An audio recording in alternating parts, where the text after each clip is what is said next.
আসসালামু আলাইকুম। চলে আসলাম আজকে রান্না নিয়ে। আজকে রিডা মাছ ভুনা করব। তেল দিয়ে দিলাম, পেঁয়াজ দিয়ে দিলাম 4 কাপ পরিমাণ।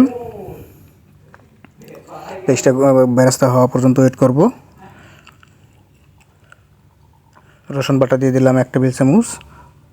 হলুদ মরিচের মিশ্রণ দিয়ে দিলাম 2 টেবিল চামচ। সুন্দর মতো কষাই নিতেছি। দেখতেই পাচ্ছেন খুব সুন্দর একটা কালার। লবণ দিয়ে দিলাম স্বাদ মতো, পানি দিয়ে দিলাম, আবার একটু পানি দিয়ে দিলাম।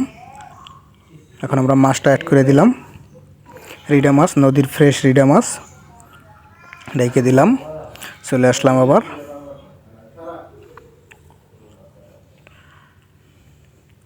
খুব সুন্দর একটা রান্না। কার কাছে কেমন লাগলো অবশ্যই জানাবেন। আমাদের রান্না হয়ে গেছে। সবাই ভালো থাকবেন, সুস্থ থাকবেন। আল্লাহ হাফেজ।